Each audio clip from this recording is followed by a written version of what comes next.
Yeah. Roman and I are at Burning Man. It is Friday. Just a little bit of inclement weather. Not a whole Tiny lot. bit. Not a whole lot. We are stuck in the kitchen with mud everywhere. Yep. And The rain let up a little. hopefully it does soon so we can go on an adventure. Yeah.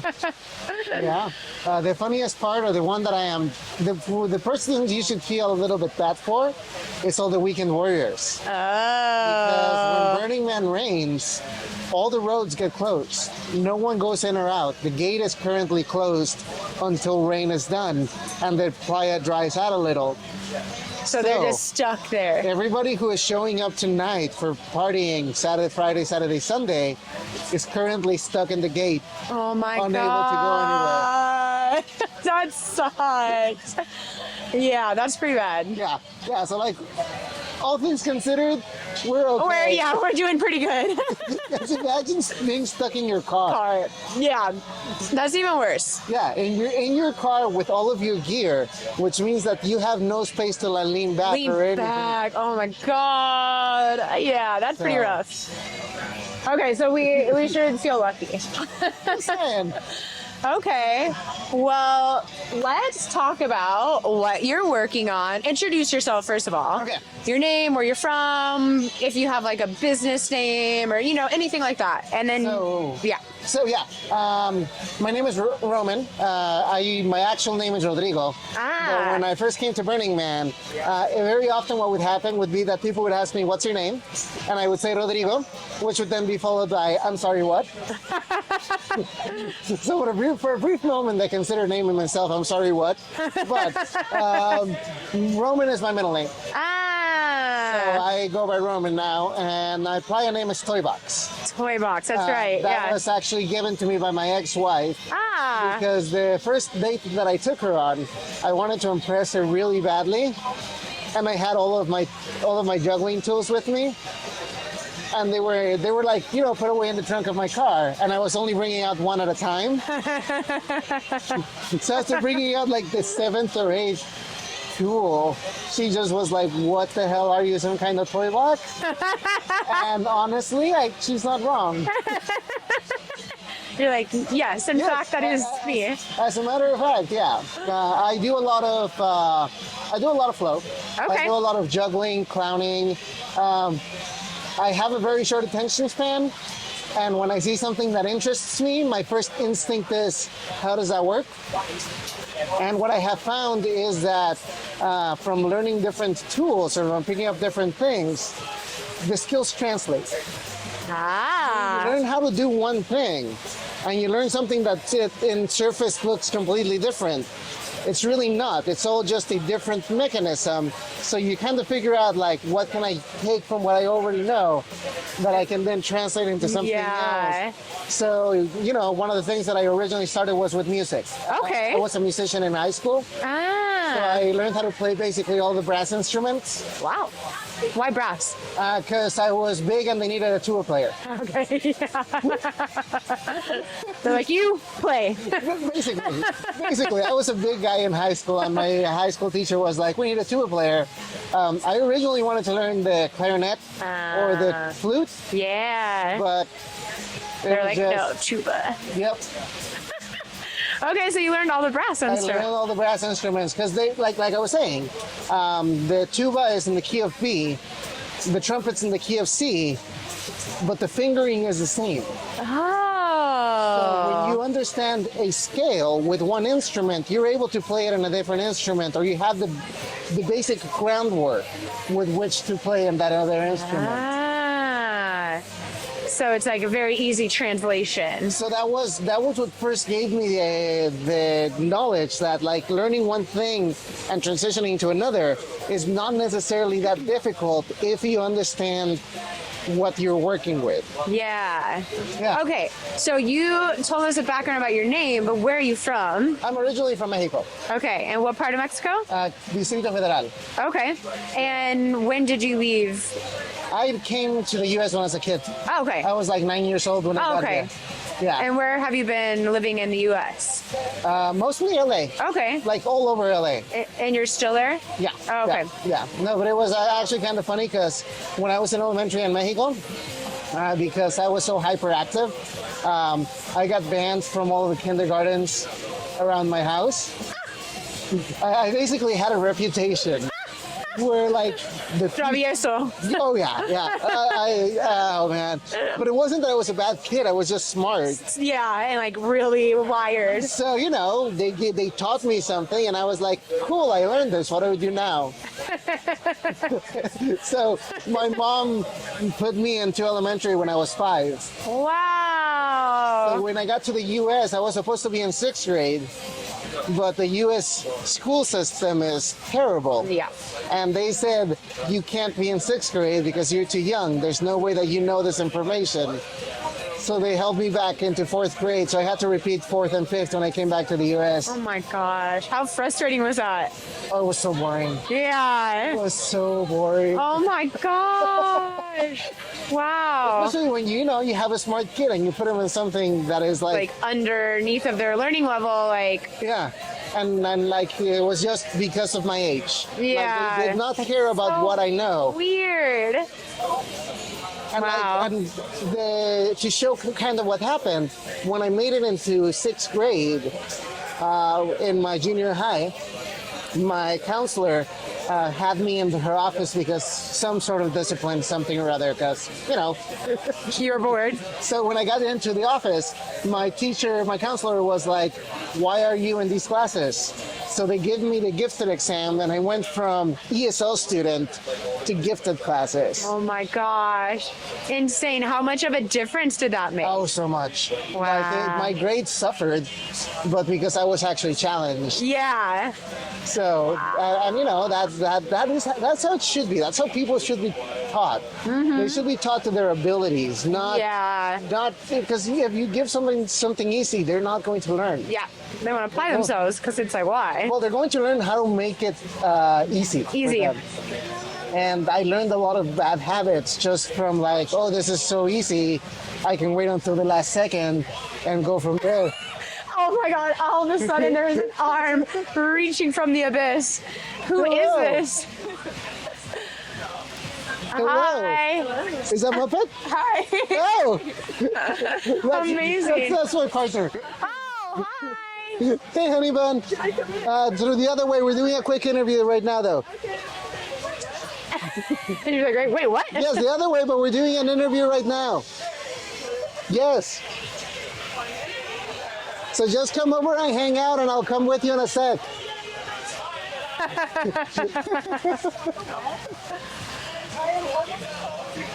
Yeah, come around. So funny. Well, there you go. There you go. Problem solved. Problem solved. I don't have to go. Go anywhere. Yeah. Amazing. You manifested that. Yeah.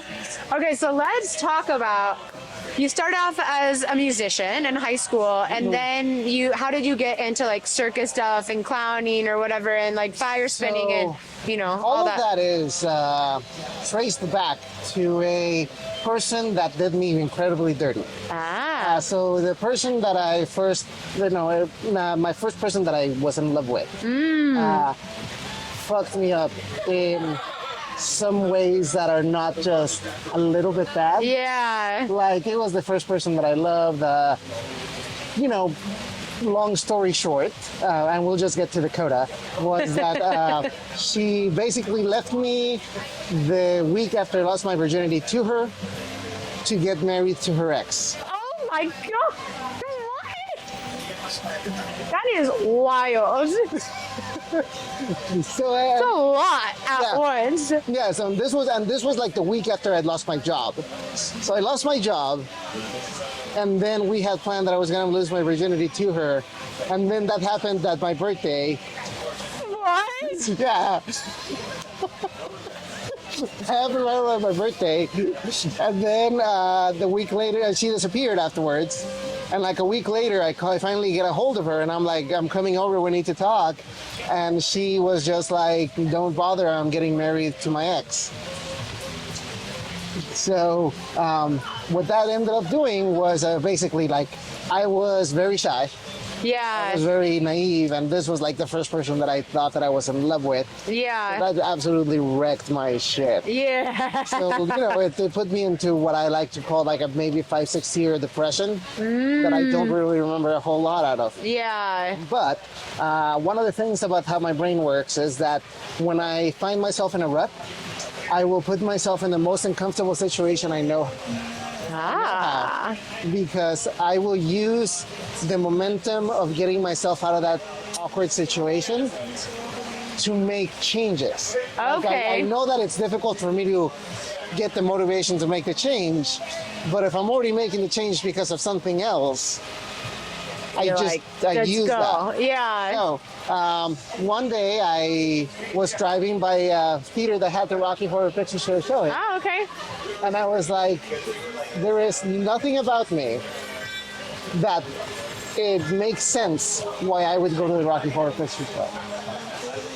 I was incredibly shy. I was like very overweight, and I was just like, all right, this is what I'm doing. I Wow. went to Rocky Horror and I joined security. Okay. And then the week after I had joined security, my security lead got arrested. So I was the only security member. And I became the head of security. Oh my god. First week being. Oh on my security. god. That is So I insane. was literally the only one, You're like, congratulations, you're promoted. basically. And then through there, I started becoming a little bit more comfortable talking to people because, one thing about Rocky is where all the misfits go. For sure, yeah. We call it the island of misfit toys because that's yeah. like if you don't feel like you belong anywhere, Rocky Horror is a good place to be. Mm-hmm. So I ended up there, little by little, started becoming more comfortable with people. And then one day, a friend of mine invited me to go to a rave. Okay. Well, they didn't invite me; I kind of invited myself. Yeah. And I went with her, and it just opened up a whole new world for me because that's also where I first was exposed to people spinning glow sticks. Wow. Oh, yeah. Yeah, so I saw the people spinning the glow sticks, and I was like, oh my god, that's really cool. And then I asked a friend of mine, the one who taught me how to spin fire, I asked him, hey, can you teach me how to spin glow sticks? And he's like, well, I can't teach you glow sticks, but I can teach you fire. So his name was Burning Dan. He, a very dear friend of mine. He has sadly since passed away. Oh, I'm sorry. But part of who I am is actually a direct. The whole story is essentially leaning up to him. Okay. He is the person that is responsible in many ways for who I am. Wow. He was an amazing human with a lot of joy, and he saw the world through a lens that I had never seen anybody see it through. He was the kind of person that during a flight, like a cross-country flight, he convinced the stewardesses to make a pillow fort with him. And he had pillows. Incredible. He had pictures of him like in a pillow fort with the stewardesses in an airplane. So like that's the kind of person That is so cool. Yeah, that's the kind of person that he was. So he was just an amazing human. And when I first met him and I asked him about flow arts and about teaching point, I didn't have a job. Okay. So he just told me like, pay it forward. He taught me how to spin four. He gave me the classes. He had a shirt that said free lessons. And everywhere he went, he always had extra poi, and he would give them away to people. Wow. Anybody that was interested in any way, he would create the idea for them that they could also do it. And that's what I want to bring with flow. Okay. When I spin, part of the way that I spin, it's meant to be simple. All of the things that I do look complex, but they're actually incredibly simple. Yeah. Because what I want people to understand is that anyone can do this. Yeah. All you need is practice. But, Yeah. Okay. But like if you saw what I was spinning yesterday, there wasn't anything technically complex in it. all of the stuff that I was doing was just very simple things that require practice, Yeah. but don't require you to like do any weird back bends or anything that was technically complicated, because that is what I feel people. I want to inspire people to understand that you can do it too. Yeah. And that's what I got from them. And the one thing that happened was when he passed away, I had auditioned to perform in the Mexican version of America's Got Talent. Oh, cool. So there exists somewhere Oh my God. video of me performing on Mexican televisions. Wow, And that's freaking amazing. And I got to dedicate that performance to my friend Dan. Because I literally got the phone call that he had passed away 5 minutes before I stepped on stage. No way. That's intense. Yeah. How did you like perform? Like, Very teary-eyed, and I dedicated the performance to him. wow, that must have been so hard. Yes, no. Emotionally, yes, because it was difficult, but I saw it as continuing to pass his message on. Yeah. Because, you know, that whole concept of, hello. It's Burning Man.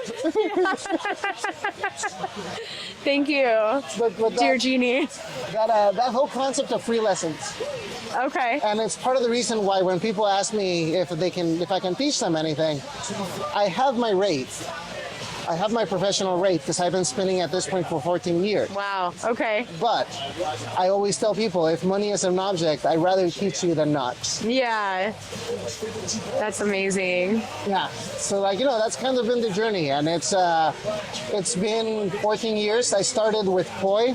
Okay. They are the hardest tool that I have produced. Really? Yeah. Harder than the dragon stuff. By a mile. Wow.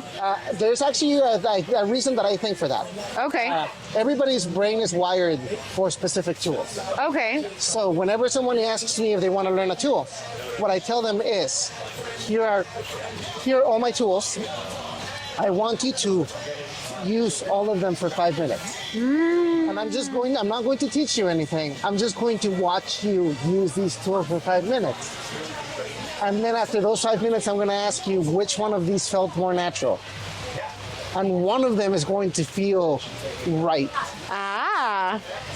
Because, you know, your brain is just naturally going to gravitate to something. Okay. Everybody has a skill, even if we don't always think about it, because we're always told that, you know, skills are developed. But Yeah. you have innate skills. Yeah. You have things that you just do without even thinking about it. Yeah. Yesterday, I was teaching somebody a dragon staff move, and she mentioned that someone else had tried to teach her, and it was like very difficult for her. And I was like, all right, so we're gonna break it down. When I teach somebody a move, I don't teach them a move. I teach them a concept. I teach them each part of the move is broken down into X amount of parts. Ah. If you know how to do each part individually, if you find another move that shares any of those same parts, you're then able to transition from a move to a different move because you have the same location. Yeah. So using that knowledge and using that, I was able to be like, all right, so how did they teach you? Let me see what your body does naturally. So after I saw how she was moving naturally, I was like, okay, so here's how we're gonna change this. We're going to have you move here. We're not going to fight against what you're doing. We're simply going to enhance what you're already doing. Oh, okay. And that's going to give you a better understanding of the move, as well as teach you skills that you're then going to be able to translate into other things. Okay. Incredible. Yeah. Okay. So in terms of fire spinning and teaching, what is like the next thing that you're working on, or a goal that you're trying to reach, or a vision that you have for that? So I've been spinning for 14 years, but I don't know that I've ever taken it seriously enough as a potential career. Okay. And part of that's imposter syndrome. Yeah. Yeah. Yes. I grew up with a very demanding father. Who, for many times, very often, all of the things that I did weren't enough. Yeah. So it created this feeling within me that sometimes is like I'm good at a lot of things, but I don't always believe it because, like the quickest example was this. At 5 years old, he asked me to put together a litter box for a cat. Okay. I, as a 5-year-old, put together a litter box. That wasn't, it wasn't well measured. It wasn't like cut incredibly well. But it was a 5-year-old putting together a litter box. And he focused on the fact that there were slots through which the litter box could pour out, rather than the fact that I put together a fucking litter box. Yeah. You're like, 5, man, come on, give me a break. So, that kind of thing is what happened. So I know that part of it has been, while I subconsciously know that I'm good enough, there is still that little part that makes it difficult for me. So recently I lost my long-term contract at a video game company because I do quality assurance as a profession. Okay. And I'm kind of over the whole contract work. Yeah. It's soul crushing in some ways that you're like, oh yeah, I have this job and I'm doing this thing and I'm doing great and my manager thinks I'm doing great. And then because of things that I can't control, I no longer have a job. Yeah. So my current plans is put together a YouTube channel for board gaming. Okay. Because board gaming is something I'm passionate about. Amazing. I want to put together some socials for fire spinning. Okay. Like I was saying, creating a new social media channel that is going to be dedicated to me as a performer. Work on getting costuming because I don't really have a whole lot of that. Yeah. And I think the one thing this event that has been the most illuminating for that is the amount of people that have come up to me and said that they have not seen somebody spin like I do. It's true. It's true. Yeah. Yeah. And it's not just been like, like casually saying like, oh my God, it's really good. But it's like the earnest comments that I get of people saying like, no, what you do is not just good, it's unique and good. Yeah. It's kind of able to finally cut through that imposter syndrome where I think I need to honor myself and honor dance memory and like actually put myself in that space and maybe it's something that I can do that will also help take this thing out of the contract work. Yeah. So I'm with this YouTube channel that I'm doing. Part of the reason why I'm doing it is to fight my own perfectionism because I am such a perfectionist. But with this, it's like I work professionally as a designer. I'm not a content creator. Okay. So I knew that doing this, I'm going to mess up a ton, learn very slowly, and it's going to be so far from perfect. But I'm just going to keep doing it, and every time it's going to get better. And I'm just going to like sit with the discomfort and make incremental changes. Yeah. And for me, that's like the thing that is turning off the inner critic. Like, you need to do this, you need to do this. No, you just need to do something and just go. Take action versus waiting until you're perfect too. The phrase that I like for that is don't let perfection be the enemy of progress. Yeah, exactly. And we get so caught up on making things perfect, especially at Burning Man. You can't. I mean, look at this mud everywhere, literally puddles. Yeah. In every inch of this floor. You cannot go outside. Yeah, no, and if we just keep trying to make this work, or we try to make it perfect, we're not gonna. No. No, I mean, right now, I may just go out and I have a poncho and go out on an adventure because... What else are you gonna do? Yeah, that's where we're at. So, if you had any advice that you would want to share with someone who's interested in doing fire spinning or anything that you're kind of working on, what advice would you give to someone? Try it. Just try it. Oftentimes we want to wait until the time is perfect to do the thing, or we don't feel like we're good enough to do the thing. There is a concept, actually, this is a really cool concept that I learned about. We go through 4 stages. We have unorganized incompetence, organized incompetence, unorganized competence, and organized competence. When you first start something, it's unorganized incompetence. Okay. You know absolutely nothing. And you learn a bunch of things. And then you get to organized incompetence, where you realize that you can do some things. Okay. And you understand that what you're doing is sloppy. Yeah. And that's usually where people give up. Yeah. Because they're like, oh my God, I'm not getting any better, without understanding that the knowledge that they have is what makes them feel they're not getting any better. Because they know what it could be and they know where they are. They just have to put the work to bridge that gap. Yeah. Okay. And then it gets to unorganized competence. Unorganized competence. Okay. When you're just getting good and you can do all the tricks and you understand the very basics and you're starting to get all of the complex abilities. Okay. And then you get to the 4th stage, organized competence, when you know the thing. You've mastered it. Yeah. Okay. Fascinating. I've not heard of that concept before. Yeah, but it's just like, and that is, I feel that because I'm also learning guitar currently. Of course you are. Why not? A friend of mine said that I'm a Renaissance man. Yeah. Which is it's not a name that I use for myself because it feels a little bit arrogant. Yeah, I can see that. But I don't disagree with it. Yeah. I can do most anything. Actually, my friend Nick, 2 days ago, we went through a laundry list of what haven't I done. Oh my gosh. And it was like 3 things. Well, no, everything he said is something that I've already done, or Yeah. I have practiced doing, or just I know how to do. Yeah. And like I was saying, things translate. Yep.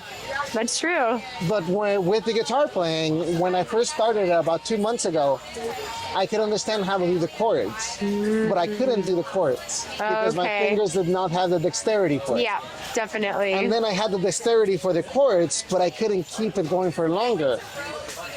So that is Yeah. how I knew that I have the knowledge, but I can also see how far I need to go. Yeah. And now I'm able to play a few songs that are just basic, 4-chord progressions. And I can do that, but I can't do it for long. So Okay. I'm basically at the 3rd stage of yeah. that learning, where I can do the thing, but I can't do it well. Yep. And everything from here is just the practice and also the knowledge. And my biggest advice for someone who wants to learn anything, find things you're passionate at. Yeah. Because if you try to learn something that doesn't call your attention, you are going to drop it in 5 minutes. And then that creates a negative feedback loop. Yeah. Because you start thinking, I'm not good at things. Yeah. And that's just, it's a self-fulfilling prophecy. The more things you start and stop doing, the more you feel like you're not good at anything. Yeah. Because you keep trying things that you're only kind of okay about. Yeah. Yeah. Where, I don't know, I've had this problem in the past where I am genuinely very interested in it, but I'm also interested in so many other things that I start so many things I can't dedicate the time to all of them. And then it's like sabotage. I actually call that learning in parallel. Oh, Because I do that all the time. really? Oh yeah, no, I have, but what I do is whatever I'm learning, I keep in view. So that my guitar is in a guitar stand right next to my desk. When I'm gonna go outside to just hang out, I grab my guitar and I go and I spend 10 minutes. When Okay. I come back inside and I go back to work, I have a Rubik's Cube next to my desk. I love that. So I always give myself a lot of things to learn, but I put them all in different locations so that they're not all centralized. And so that when I feel like I want to learn something, it doesn't matter what it is that I want to learn. There is something there for me. Yeah. So, and that is specifically because I have that same issue. Yeah. I always want to learn all of the things. But what used to happen for me was that I would buy the thing Yeah. and then I would practice it for a little bit, and then I would put it in the closet Yeah. and forget about it. So if you just leave it in plain sight, Fascinating. And you never have thought about that. you have a passive reminder of this is a thing that I was interested Yeah. Wow, I like that. in. Yeah, Okay, I'm gonna try it. yeah. I'll let you know how it goes. Yeah, please do. Please Yeah. do. But yeah, I like I said, I call that learning in parallel because Yeah. and it's I think a computer term, or it's computer adjacent because Okay. you have a computer working on one process, you can just split that process into multiple things, and you're running a program in parallel. Dang, that's interesting. I've never thought about that. And also, everything correlates to everything else. That is true. Yeah, a lot of it overlaps. So with flow, a weave with a staff is the exact same move with a staff, with poi, with hoop, with fugang. Okay. So once you know the movement of your hand that does this, it doesn't matter what tool you put in my hand movement will be the same for all of the tools. Wow. That is fascinating. Yeah. I did not ever think it could be so simple. Well, everything is simple. Yeah. Everything is simple if you break it down into the parts that correspond to it. Yeah. If you think of a system as a complex system, that is going to be very complicated to learn. But like you have a wheel. A wheel, it's a circle, the spokes give it tension, you put it on an axle. If a wheel breaks, you figure out which part of the wheel broke. Yeah. You're not fixing the entire wheel. You're fixing the thing that broke. Yeah. Same thing with everything else. If you want to learn how something works, understand the very basic concept, expand from there. Yeah. As you were saying, you're learning to do blogging. You're not starting with a complicated project. Yeah, because I would never do it. This would not be Exactly. happening right now. So that's what I mean. You started with a very simple concept. You're going to figure out what works from there. You're going to extrapolate. You're going to continue growing, and that is how you're going to get better. Yeah, It's the same thing with literally anything else. that's true. Okay, so do you have anything that you want to promote, like in terms of things that you're working on? Like, Currently, yeah. there is an event in San Diego that's going to happen. Okay. Called Skyfire. Okay. It's run by a friend of mine, Michael Ravenwood, who Okay. does Tesla Coil performances. Ooh. So I'm hopefully going to be performing in that. A friend of mine that I met here told me to reach out to him when we get back to Default World, and I may have a paid gig for that. But even if I don't get a paid gig, like still, Michael is a good person to reach out to. And like I said, I also teach flow. Okay. I do have 14 years of experiences. I have classes that I offer. We have 1 hour classes, or we have a set of 6. Okay. If we do the set of 6, then you have one of the classes dedicated exclusively to fire safety, Okay. where we go over everything that makes fire, what you need to do, what you need to know, and if they need, we can also get a photographer to get pictures with that. Oh, cool. So, and Okay. it's a 6-week course where we basically learn whatever the person wants to learn. Okay. And that can be reached out to me personally. Okay. I have my Instagram handle is, you can actually find me as Roman Toy Box. Roman Toy Box. Okay. So if you look for Roman Toy Box, you can find me on socials, both on Facebook and on Instagram. Okay. And for any classes, flow, or anything like that. And I'm going to be setting up my own Instagram handle, which I don't know what the handle is going to be, but it's going to be Toy Box the Fox. Okay. Is what it'll show up as. Okay, cool. And yeah, we'll And, put it in the description so people and- can follow it. And one other thing, I do host a fire jam in LA. Oh, okay. So if anybody's interested on a fire jam, it's every other Friday night. Every Friday. Okay. And just reach out to me on either Facebook or Instagram, and I can get them the information. Okay. Perfect. Yeah. Amazing. Okay, so my last question that I ask everyone Okay. is when you are going to the airport, who is your ride to the airport? My ride to the airport? Oh man. I'm actually blessed that I think any of my friends would do it. Any of them? That's amazing. Yeah. like legitimately speaking, I don't know that there's any friends that I wouldn't feel Wow. comfortable asking for a favor. That's so awesome. I'm blessed with to be surrounded by an incredibly amazing group of people that I think that if I asked anyone for a favor, even in LA, some may grumble, but I don't know that anybody would say no. Be fine. Pretty much. And I think part of that is because, if you give, the world gives back. Yeah, that's true.